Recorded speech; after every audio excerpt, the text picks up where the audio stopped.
प्रिय दोस्तों, सबसे पहले तो लगातार खौफ, गुंडागर्दी, फिरका परस्ती और मॉब लिंचिंग के माहौल से थोड़ी राहत देने के लिए इस देश की दूरदर्शी जनता को छात्र राजद की ओर से मैं सलाम करना चाहता हूँ। मैं बधाई देना चाहता हूँ उन सूबे में अपनी पार्टी, अपने संगठन के लिए और अपने उम्मीदवारों को जिताने के लिए रात दिन एक करने वाले तमाम कार्यकर्ताओं को, विजयी प्रत्याशियों को, कांग्रेस पार्टी को और चाहे बाकी दो स्टेट्स में भी जो भाजपा को हराकर आए हैं, टीआरएस को, Mizoram national front, MNF, Mizo national front, वो तमाम जो लोग जीते हैं वो इस देश के जो बुनियादी संवैधानिक मूल्य हैं, डेमोक्रेटिक वैल्यूज़ हैं, उनको बचाने में अपनी महती भूमिका निभाएंगे, ऐसी हम उम्मीद करते हैं। जिस तरह से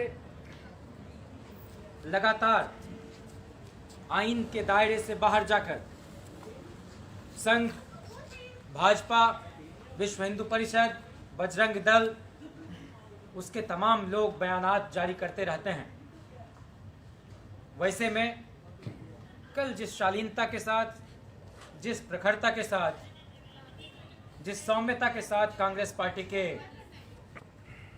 सदर जनाब राहुल गांधी जी मीडिया को संबोधित कर रहे थे, देश की जनता को, वो अपने आप में सराहनीय है। और सही मायने में यही इस देश की ताकत भी है। जो लोग कांग्रेस मुक्त पार्टी बनाना चाहते हैं, उसी कांग्रेस के अध्यक्ष अगर यह बोलें कि हम चाहते हैं कि इस देश की जो मल्टीपोलर पॉलिटी है और उसमें जो भी पार्टियां हैं इस देश को बनाने में, उनके मन में यह ख्याल नहीं रहे कि बीजेपी मुक्त भारत हम बनाना चाहते हैं, तो सही मायने में सहिष्णुता, टॉलरेंस इसी का नाम है जो गांधी ने हमें दिया, जो अम्बेडकर ने हमें दिया। और मेरा ध्यान बरबस 2015 की तरफ जाता है। पटना से उसी दिन मैं लौट रहा था जिस दिन महागठबंधन के नतीजे आ रहे थे, जिसमें राष्ट्रीय जनता दल, कांग्रेस पार्टी और एक जो हमारे पलटू चाचा का दल है जनता दल यूनाइटेड, इसकी बड़ी भारी जीत हुई थी। और बिहार की 11 करोड़ जनता ने पूरे देश को एक संदेश देने का काम किया। ये जो बाहुबल है, ये जो धन बल है और जो सत्ता का खुला दुरुपयोग है, उसको तमाचा मारा वहां के लोगों ने। और हमने ट्रेन में ही देखा कि पोस्टल बैलेट की गिनती हो रही थी और उसी वक्त एक आला अधिकारी उसी बॉगी में सफर कर रहे थे और उनका स्टेटमेंट था कि ललुआ तो नीतीशवो को लेकर डूब गए। जबकि जब ईटीवी पर अपडेट आ रहे थे और फिर शहनवाज हुसैन वगैरह ने जो बधाई लेना स्वीकार कर दिया था और एनडीटीवी तक ने उसको शुरुआती रुझान को देखकर पूछना भी शुरू कर दिया कि आप अगर मुख्यमंत्री का ऑफर आए तो आप पसंद करेंगे लेना, ऐसे कई नेताओं से। लेकिन हमने उस ट्रेन में कहा अपने दोस्तों से, यहीं पर भाई मुलायम सिंह जी थे, अमित जी थे, अरविंद कुमार जी थे जो हमारे छात्र राजद के अभी जेएन यूनिट के अध्यक्ष बने हैं, कि आज एक march for social justice and communal harmony JNU में निकल ही जाना चाहिए। क्या कहते हैं कॉमरेड? तो जो एनएसयूआई का कॉल था कल का, जो आज हम लोग उसमें कामयाब हो पाए हैं, तो उसमें कोई भी ना ऐसा आया, ना एसएफआई आया, ना डीएसयू आया, ना बाकी लेफ्ट ऑर्गेनाइजेशन। हाँ, उसमें डीएसएफ जरूर आया था ना, कि आज वो भी नदारत है। और लाख मना करने के बावजूद जिनके दिल में दर्द था मॉब लिंचिंग का और नरेंद्र मोदी, अमित शाह की तमाम तरह की घटिया सियासत का, वो इन संगठनों के हाई कमांड द्वारा मना करने के बावजूद उसमें शरीक हुए थे। और एक बड़ी भारी रैली हम लोगों ने निकाला था। लेकिन मैं आपसे कहूं कि महागठबंधन बनाने का जो सद प्रयास लालू प्रसाद जी ने उस पटना की रैली में किया था और वहां से आह्वान किया था, और जिसमें माननीय सोनिया गांधी जी ने बढ़ चढ़कर उस आवाज़ को पूरे देश में फैलाने का काम किया, और जाहिर तौर पर कांग्रेस सबसे बड़ी पार्टी है तो उसकी जिम्मेदारी भी सबसे बड़ी है। तो क्षेत्रीय दलों को और उसकी गरिमा को, उसकी स्वायत्तता को, उसकी पहचान को, उसकी कद्र करते हुए, और जहां जो जीतने की स्थिति में हो, जो हमारे नेता तेजस्वी यादव जी ने 7-8 बिंदु रखे थे विपक्षी दलों की इधर ही 2-3 दिन पहले की मीटिंग में, एक तो लालू जी की ओर से बधाई दी, उनकी शुभकामनाएं दी तमाम विपक्षी दलों को कि आप सब लोग इकट्ठा होइए।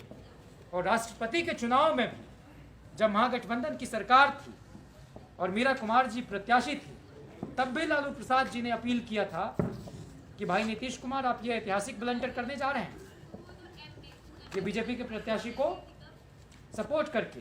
मीरा कुमार बिहार की बेटी भी, और जगजीवन राम जी इस देश के सारे अहम मंत्रालय संभालने वाले मंत्री रहे, उप प्रधानमंत्री रहे, कांग्रेस पार्टी के मेंबर रहे, स्वतंत्रता सेनानी रहे, और 1946 में नेहरू जी की जो इंटरिम गवर्नमेंट थी उसमें भी वो मंत्री रहे, जो 12 लोग थे उसमें एक वो भी थे। तो एक बड़ा संदेश जाएगा, और पहली बार एक हमारी सबसे सूझबूझ रखने वाली दलित बेटी बिहार की देश के राष्ट्रपति का चुनाव लड़ रही, तो उसमें सपोर्ट करना है। लेकिन 70-71 साल के इतिहास में पहली बार ऐसा हुआ कि मैंडेट आप किसी और नाम से लो और उसको ट्रांसफर कर दो बलवाई के हाथों में। तो चाचा पलट गए, इसलिए वो पलटू जी हो गए। लेकिन यह जो 3 सूबे में कांग्रेस पार्टी की जीत हुई और बाकी 2 राज्यों में भी, यानी कुल 5 राज्यों में जो करारी शिकस्त हुई है RSS backed Bharatiya Janata party की, वह एक बड़ा संदेश देता है कि हम सबको इकट्ठे हो जाना चाहिए। वो कौन लोग हैं जिनको फांसीवाद का खतरा जेएनयू में तो नजर आता है, लेकिन 10 मेट्रो स्टेशन आगे दिल्ली यूनिवर्सिटी में नजर नहीं आता। वहाँ ये सब अलग अलग लगते हैं, और ये संदेश देंगे एक आध सीट वहाँ मिल जाए कहीं बिहार में कम्युनिस्ट पार्टी को महागठबंधन में, तो उसके लिए बोलेंगे कि रे भाई विपक्षी एकता टूट जाएगी, फांसीवाद का खतरा है। तो भाई आज तो इस खुशी में शरीक होना चाहिए था। ये तो भारी जीत थी, राहत की बात है, और 19 में इससे भी भारी करारी शिकस्त मिलने जा रही है भारतीय जनता पार्टी को, अगर हम सब लोग जिस तरह से 30 जनवरी को हमारे नेता लालू प्रसाद जी कहते हैं कि राष्ट्रीय शोक का दिन है। आरएसएस वालों ने गांधी जी को, राष्ट्रपिता को मरवाने का काम किया, और गोडसे की मूर्तियां ये लोग बनवाने वाले लोग। बिहार की राजधानी पटना में गोडसे जिंदाबाद के नारे लगवाने वाले लोग हैं ये। तो उसी तरह से 6 दिसंबर जिस दिन बाबरी को इन लोगों ने गिरवाया और पूरे देश दुनिया में हमारा माथा शर्म से झुका, तो लालू जी ने कहा तो फिर 6 दिसंबर जो है राष्ट्रीय शर्म का दिवस है। और हम लोगों ने 6 दिसंबर को छात्र राष्ट्रीय जनता दल ने अंबेडकर को याद करते हुए उनके बाबा साहेब के महापरिनिर्वाण दिवस पर एक पोस्टर लाया, जिसमें उनके एक संदेश को हम लोगों ने उकेरा था कि भाई ये मुख्तलिफ आइडियोलॉजीज हैं, लेकिन जिनका भी यकीन मनवादी तंत्र में है, उस व्यवस्था में है, वो लोग संविधान के अंदर के मूल्यों को भी नहीं मानते। उस पर विश्व हिंदू परिषद इंद्रप्रस्थ का एक पोस्टर चस्पा कर दिया गया, चिपका दिया गया उस पर। जो दूसरा संदेश था, जो एक और पोस्टर था कि न्याय पर आस्था भारी, जिसमें सुप्रीम कोर्ट भी को भी ये लोग नहीं मानते, और गिरिराज सिंह जो इनका जहर उगलवा मंत्रालय संभालते हैं, उन्होंने कहा कि हिंदुओं का सब्र टूटा जा रहा है। तो अरे भाई, लालू प्रसाद जी क्या हैं, राहुल गांधी जी क्या हैं, और इस देश के अधिकांश नेता क्या हैं, और क्या हिंदू मुस्लिम के टर्म में आप देखोगे चीज़ों को, किसी का सब्र नहीं टूट रहा है। ये तेजस्वी जी ने कहा, ये लंपट लोग हैं जो लोकतंत्र पर किसी तरह से उसकी कुछ कमजोरियों का फायदा उठाते हुए काबिज हो गए। कल भी लालू प्रसाद जी ने एक संदेश जारी किया, और कहा कि तमाम लोगों को बधाई है, लेकिन हमको जनता के एजेंडे पर काम करना है। कोई भी अपने मैनिफेस्टो से बाहर की चीज़ों में न भटकें, न उलझें। बड़ी उम्मीद के साथ यह जनादेश मिला है। और जिस तरह से हमारे विश्वविद्यालय लगातार सिक्योरिटी का फंड बढ़ाया जा रहा है और लाइब्रेरी का फंड घटाया जा रहा है, जैसा अभी मसूद भाई जिक्र कर रहे थे, तो यूनियन को भी ढुलमुल तरीके से अगर वो चलेंगे तो फिर जो भी हमारे डेमोक्रेटिक स्पेसेज हैं वो और ज़्यादा श्रिंक होंगे। इसलिए यह वक्त है कि बड़ी मुस्तैदी से हमारी एकता उन तमाम आंदोलनों में, उन लड़ाइयों में दिखे। हम साथ साथ लड़ें। भाई, जिनको गांधी का नाम लेने में शर्म आती हो, जिनको नेहरू का जिक्र करने में शर्मिंदगी होती हो, जिनको कांग्रेस पार्टी का नाम लेने में लज्जा आती हो, ये और आज बात है कि उनके नेता बाद में कांग्रेस पार्टी के दफ्तर में ही नजर आते हैं। किसी को वाइस चांसलर बनना होता है, किसी को कहीं का डीन बनना है, रे भाई, किसी को अपना प्रमोशन कराना है, तब तो आप सोनिया गांधी जी की परिक्रमा करने में आपको कोई हिचक नहीं होती। लेकिन किसी राज्य में जीत हुई है तो उसमें आप, भाई, आपको तो यह नहीं कर रहा है कि मर्जर करा दो कांग्रेस पार्टी में। राष्ट्रीय जनता दल पूरी मुस्तैदी के साथ, बिहार की सबसे बड़ी पार्टी है, अभी हमारे पास 81 MLAs हैं, हमारे MPs हैं लोकसभा में, राज्यसभा में, विधान परिषद में। लेकिन जिस वक्त और जिस तरह से इस विधानसभा चुनावों में वजीर आजम की जो भाषा थी वह लगातार गरिमा को गिराने वाली थी। सोनिया गांधी जी के लिए जिस अमर्यादित भाषा का इस्तेमाल किया गया, और हमारे नेता ने उस वक्त, जिस वक्त सोनिया जी ने कांग्रेस पार्टी के अंदर भी जो कुछ लोग थे और जो बहुत प्रॉब्लमेटिक स्टैंड ले रहे थे, तो उस वक्त उन्होंने सबसे पहले फोर्थ कमिंग होकर कहा था कि सोनिया गांधी जी इस देश की बहू हैं, त्याग की मूर्ति हैं, और हमारे देश को जब उन्होंने अपनाया है और हमारे देश के नेता के साथ उनकी जब शादी हुई, तो फिर किसी को भी किसी तरह की टिप्पणी करने का अधिकार नहीं है। जो भी इस देश का नागरिक है उसको राजनीति करने का अधिकार है, उसको प्रधानमंत्री बनने का अधिकार है, और देश का संविधान यह अधिकार देता है। वो देश की बहू हैं, देश की इज्जत, आबरू, अस्मिता की प्रतीक है। इसलिए हमारा संबंध सिर्फ राजनीतिक नहीं है, हमारा संबंध वैल्यूज का संबंध है, हमारा संबंध संस्कृति का संबंध है, गंगा जमुनी तहजीब का संबंध है। और उस पर जब जब प्रहार किया गया है, तब तब लालू प्रसाद अगली पंक्ति में खड़े रहकर लड़ने वाले लड़ाके के रूप में दिखे। हम बाबा साहब को मानने वाले लोग हैं, हम पेरियार फूले अम्बेडकर को मानने वाले लोग हैं, हम फातिमा शेख को मानने वाले लोग हैं, हम मौलाना आजाद को याद करने वाले लोग हैं, मौलाना शौकत अली और जौहर अली को याद करने वाले लोग हैं, जिनका योगदान है इस देश को बनाने में। हम नेहरू को याद करने वाले लोग हैं। कुछ लोगों को नेहरू के नाम से भी इंटाइजेशन होने लगता है, लेकिन यह सच्चाई है कि मोदी जी भी अगर विदेश जाते हैं तो जब अपने देश के बारे में कुछ सुनाना होता होगा टेबल टॉक में, तो ये तो नहीं बोलते होंगे कि हम हेडगेवार के देश से आने वाले हैं, हम दीनदयाल उपाध्याय के देश से ताल्लुक रखते हैं। ऐसा तो नहीं बोलते हैं हम श्यामा प्रसाद मुखर्जी के मुल्क से आते हैं। वो तो यही ना परिचय देते हैं कि हम गांधी के मुल्क से आए हैं, हम नेहरू की धरती से आए हैं, हम बाबा साहब अम्बेडकर की धरती से ताल्लुक रखते हैं। तो इसलिए जिस तरह से इस देश के संवैधानिक संस्थाओं को लगातार कुचला जा रहा है, सीबीआई के डायरेक्टर खुद आकर बोल रहे हैं कि रे भाई भारी गड़बड़ी हुई, और लालू प्रसाद जी को जेल भेजने में कौन कौन लोग दिलचस्पी ले रहे थे, भारत सरकार के मंत्री से लेकर प्रधानमंत्री कार्यालय तक और फिर बिहार के मुख्यमंत्री तक। ये क्या तमाशा है। अगर केस पैरट होने का इल्जाम लगता है सीबीआई पर, तो ये तो ठीक बात नहीं है। पहली बार देश के 4 सुप्रीम कोर्ट के न्यायाधीश बाहर आकर बोल रहे हैं कि लोकतंत्र खतरे में, और ये सब मोदी जी के कार्यकाल में हो रहा है। एक तस्वीर इधर नजर आई है जिसमें बिहार के मुख्यमंत्री नीतीश कुमार अजय सिंह बिष्ट से मिलते हुए नजर आ रहे हैं।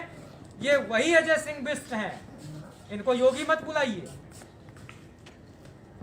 जिनकी सभा में दंगाइयों बलवाइयों ने यह कहा कि मुसलमान महिलाओं को कब्र से निकाल कर उसके साथ बलात्कार करो, और तालियां बजती रही। इस आदमी के साथ नीतीश कुमार नजर आ रहे हैं बिहार में, जो बुद्ध की धरती है, जो गुरु नानक की धरती है, गुरु गोविंद सिंह की धरती है, सिख धर्म और बौद्ध धर्म को मानने वाले लोगों की परंपरा के लोग वहां पर बसते हैं और वहां पर अजय सिंह बिष्ट को एंटरटेन किया जाता है। और ये लोग इस देश को चलाएंगे। जिस तरह से बैंकों को लूटा, खसोटा, नोचा जा रहा है, जिस तरह से मनमोहन सिंह जी ने, उनसे बढ़ के शालीन प्रधानमंत्री कौन होगा इस देश में? जब दुनिया आर्थिक मंदी से ग्रस्त था, उस वक्त भी भारत की अर्थव्यवस्था को जरा सा इंच भी हिलने डुलने उन्होंने नहीं दिया। उन्होंने कहा कि यह लीगलाइज्ड लूट और ऑर्गेनाइज्ड प्लंडर, नोटबंदी इस सदी का सबसे बड़ा घोटाला ही हमारे नेता कहते रहे। सृजन घोटाला, सबसे बड़ा घोटाला, जिसमें सरकार ही मतलब दे रही है पैसा और उनसे फिर ले रही है काम चलाने के लिए। ये क्या तमाशा चल रहा है इस देश में? आरबीआई के गवर्नर रिजाइन कर रहे हैं, प्रधानमंत्री के आर्थिक सलाहकार परिषद के सदस्य रिजाइन कर रहे हैं, और वो जो ये नीति बनाए थे कौन बन कर गया, वो भी यहां से चले गए। और अब ये बोल रहे हैं कि हम ओबीसी की जनगणना सिर्फ कराएंगे, जबकि दो बार हिंदुस्तान की पार्लियामेंट में कंसेंसस बना कि 2001 की जनगणना जातिवार होनी थी। भाई क्यों डरते हैं आप संख्या बताने में? हम तो चाहते हैं कि कोटे के अंदर कोटा हो, क्लेरिफिकेशन हो, लेकिन कैसे हो? पहले 27% भरो तो बेईमानो। 13 पॉइंट रोस्टर ले आके सबका दरवाजा बंद कर दिए हो, बहाली ही रुक गई। अरे जमीन अधिग्रहण जब आता है आदिवासियों का जमीन हड़पने के लिए, तो आप ऑर्डिनेंस ले आते हो। और जब स्कॉलर्स को अपॉइंटमेंट लेटर मिलना था, विश्वविद्यालयों में नियुक्ति होनी थी, तो आपने उस पर रोक लगाई। रोक लगाने की मांग हमारी नहीं थी, हमारी मांग थी कि प्रोग्रेसिव ढंग से बहाल करो, लेकिन आप एसएलपी खेल रहे हैं। सुप्रीम कोर्ट में एसएलपी दायर किया है आपने, यूजीसी ने भी और भारत सरकार ने भी। आपको क्या दिक्कत थी? आप एक अध्यादेश ले आते, नहीं ये गड़बड़ हुआ है, 200 पॉइंट रोस्टर के हिसाब से बहाल करो, लेकिन ये आपने नहीं किया। तो मैं बता रहा था कि 2001 की जो जनगणना यूनाइटेड फ्रंट की सरकार, जिसको कांग्रेस पार्टी बाहर से समर्थन कर रही थी, देवेगौड़ा जी की सरकार, गुजराल जी की सरकार, और उसका यह निर्णय था कि 2001 की जनगणना सेंसस कमीशन ऑफ इंडिया कराएगी, जिसमें जाति का उल्लेख होगा, लेकिन नहीं होने दिया। चूंकि 99 में, 98 में अटल बिहारी वाजपेयी की सरकार आई और फिर उसमें खेल हुआ। सोनिया गांधी जी दावा पेश करने गई और फिर कुछ ऐसा हो गया, विदेशी मूल और क्या क्या 9-13 और भी कुछ होने लगा और वो मामला लटक गया। 2001 में वो नहीं हो पाया। अटल बिहारी की सरकार थी, जिनको ये लोग बहुत उदारवादी चेहरा बोलते हैं, लेकिन यही वह आदमी थे जो सबसे पहले दंगा भड़काने वाले नेताओं में से एक थे, जिन्होंने कहा जमीन को समतल करना पड़ेगा। उनका इतिहास लिखा जाएगा। और जो लालू प्रसाद गिरफ्तार किए आडवाणी को, उनको आज किस तरह से टॉर्चर किया जा रहा है, किस तरह से भारत सरकार लगी हुई है, सीबीआई को लगाया गया।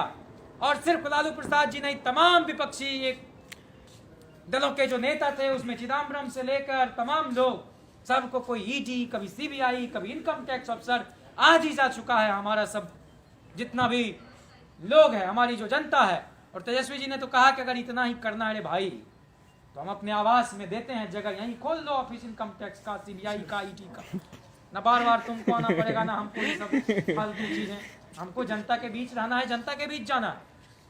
तो इसलिए जिस गरिमा के साथ कल राहुल गांधी जी ने देश की जनता को संबोधित किया, मीडिया के लोगों को संबोधित किया, वह मीडिया जो एक अदद प्रेस कॉन्फ्रेंस के लिए तरस गई है पिछले 4.5 साल में, प्रधानमंत्री जी दर्शन नहीं दे रहे और सिर्फ एक तरफा संवाद है। एक तरफ पार्लियामेंट का सेशन कम चलेगा, उसमें डिसरप्शन होगा, और जो है पूरे संसद सत्र को इन्होंने मन की बात के साथ सब्स्टिट्यूट बना दिया। मन की बात जैसे लगता है स्थानापन्न हो। कौन लोग फॉर ग्रांटेड ले रहे हैं पार्लियामेंट को, उसकी सुप्रीमेसी को? कौन लोग जुडिशरी को इस तरह से डिक्टेट कर रहे हैं? कौन लोग थे जो जस्टिस लोया को मार बैठे? कौन लोग थे जो उनके बेटे को किस तरह से लगता है कि कितना कातर भाव से, कितने कातर स्वर में आदमी दबाव में बोल रहा है कि नहीं स्वाभाविक मौत है? कौन लोग हैं जो यूपी को राजभर की हत्या हो रही है, वहां एक बॉडी बिल्डर को पूरा पैरालाइज करा दिया है, वहां मौर्य को मार दिया जा रहा है। ये कौन लोग हैं जो स्टेट का डुअल कैरेक्टर को रिफ्लेक्ट करवा रहे हैं? कोई तिवारी जी की मृत्यु हो गई, एकदम मुआवजा मिलना चाहिए, लेकिन 2 तरह के मुआवजे क्यों मिल रहे हैं वहां पर? जाति देखकर आप इस तरह से ट्रीट कर रहे हो और एनकाउंटर कर रहे हो निर्दोष लोगों को। बिहार में भी यही काम नीतीश कुमार जी ने किया था। तो इसलिए उपेंद्र कुशवाहा जी का अभी इस्तीफा हुआ है।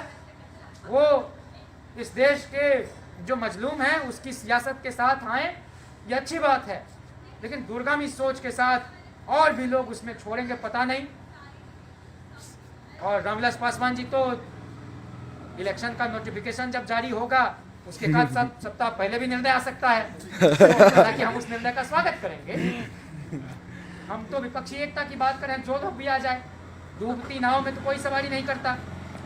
लेकिन सवाल है कि जिन लोगों की, जिन पार्टियों की बुनियाद ही सेकुलरिज्म, सोशल जस्टिस है, जो फ्रीडम स्ट्रगल, फ्रीडम मूवमेंट से निकली हुई पार्टी है भारतीय राष्ट्रीय कांग्रेस, वह कितना भी भटकेगी तो कितना भटक जाएगी।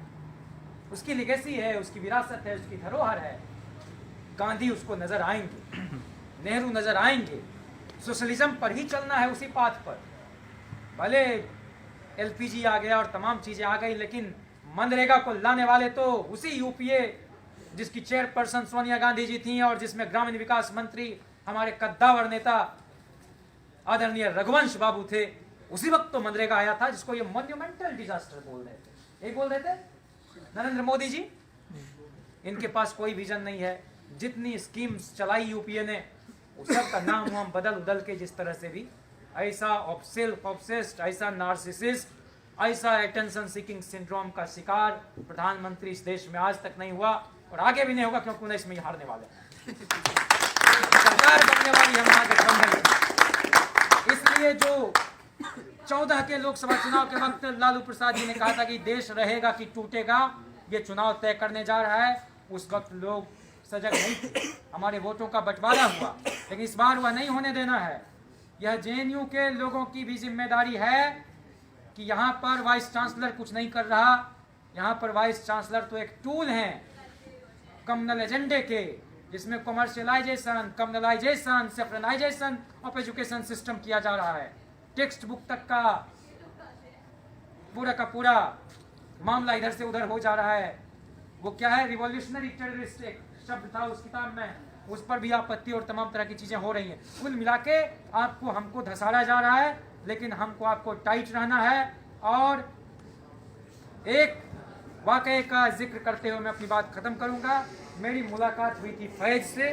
फैज भाई कहीं ग्रेटर नोएडा तरफ रहते हैं। उन्होंने यह बोला कि जिस तरह से गांधी नोआखली में दंगे को शांत करा रहे थे, दंगाइयों के बीच जाकर, जब पूरा हिंदुस्तान जश्न मना रहा था आजादी का, तो गांधी एक अलग तरफ लगे हुए थे। उसी तरह से इस मुल्क में अगर हमारे साथ खड़ा होकर उन्मादी और पागल हो चुकी दंगाई बलवाई भीड़ के बीच जाकर सड़क पर कोई एक आदमी खड़ा हो सकता है और जिसके दामन में लिपट कर हमको यह यकीन होगा वो आदमी हमारी जान बचा ले जाएगा, तो उस शख्स का नाम लालू प्रसाद यादव है। कभी कोई समझौते नहीं किए। लगातार 5 चुनाव हारा है राष्ट्रीय जनता दल ने। 2005 की फरवरी का चुनाव, 2005 का चुनाव, 2010 का विधानसभा चुनाव जब हम 22 एमएलए पर सिमट गए, और 2014 का लोकसभा चुनाव। लेकिन बावजूद इसके हमने कभी भी सांप्रदायिक शक्तियों के साथ हाथ मिलाने का काम नहीं किया। ये हम सब के लिए गौरव और फख्र की बात है। और उसी विरासत को आगे बढ़ाने के लिए छात्र राष्ट्रीय जनता दल यहाँ पर है। हम सवाल पूछेंगे कि नजीब क्यों गायब हुआ, और उसमें लेफ्ट कहने वाले और अपने आप को प्रोग्रेसिव कहने वाले रिग्रेसिव लोगों की क्या भूमिका थी।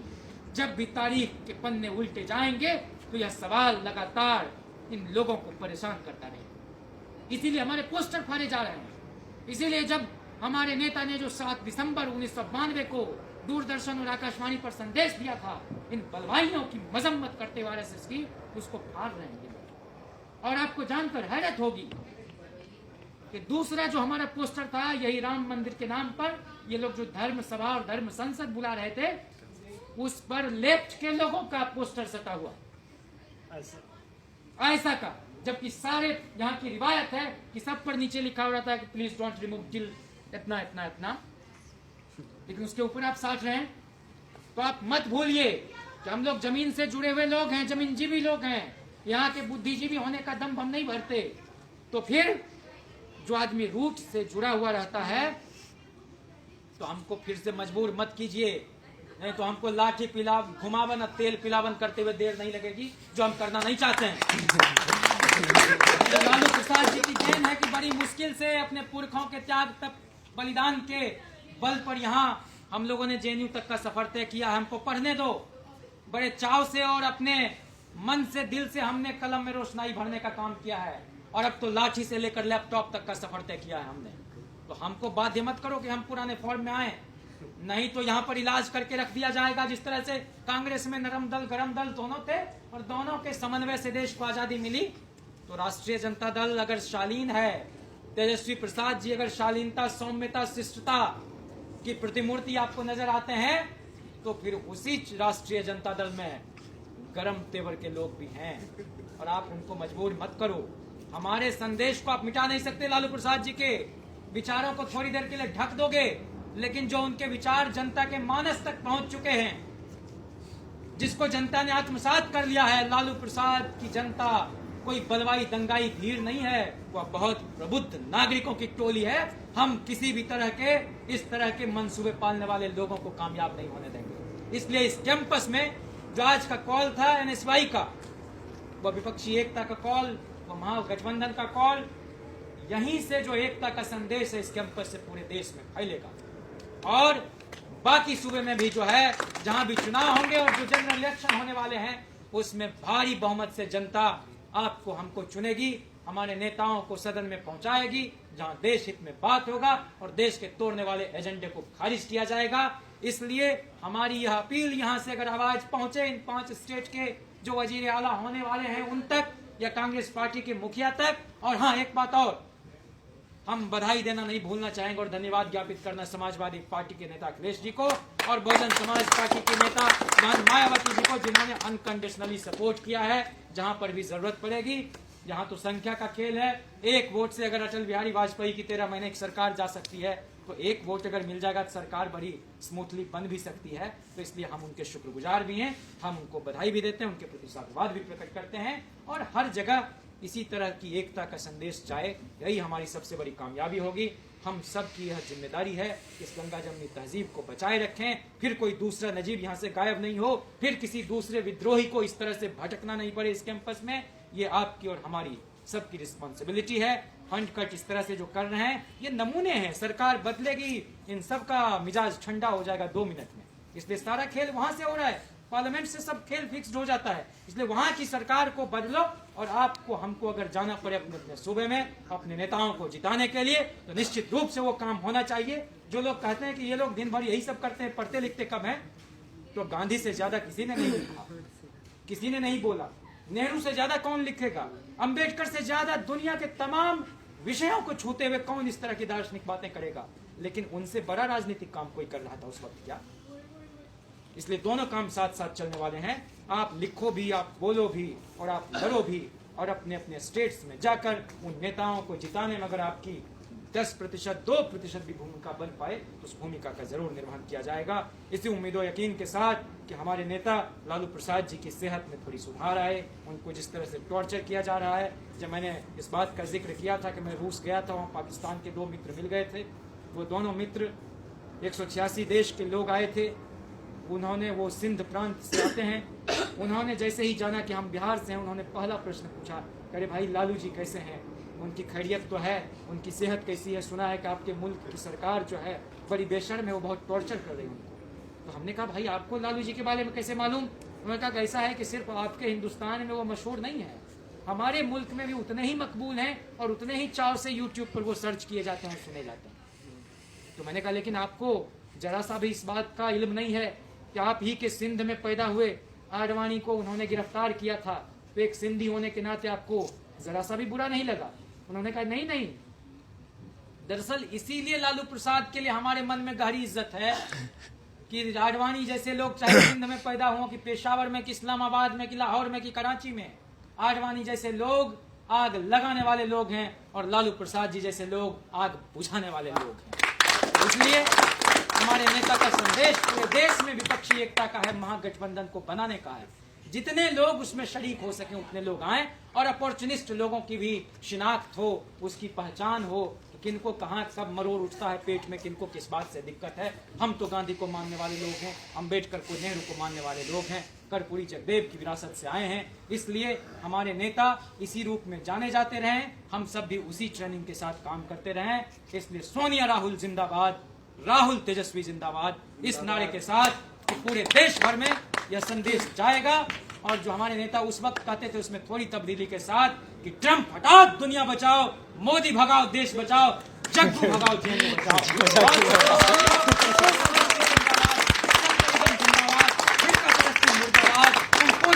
जिंदाबाद, जो अपोजिशन यूनिटी है वो जिंदाबाद। और इसी तरह से हमारे नेता पूरे देश भर में इसकी शालीनता, गरिमा, लोकतंत्र की जो है बहाल रहें। वो अपने काम में लगे हुए हैं, हम लोग अपना दायित्व निभाएंगे। बहुत बहुत शुक्रिया और एनएसवाई को फिर से धन्यवाद कि आपने इस कॉल को दिया। और जितनी संख्या है इसका बहुत बड़ा महत्व है। हम 500 नहीं, हम 5000 लोग हैं। यह कैंपस इस बात को अगली बार भी सुनेगा। जेएनयू की मैं बात कर रहा हूँ और इसलिए देश भर में हम लोग एक हैं, इकट्ठे हैं। किसी के भी दंगाई मंसूबे को कामयाब नहीं होने दिया जाएगा। बहुत बहुत शुक्रिया।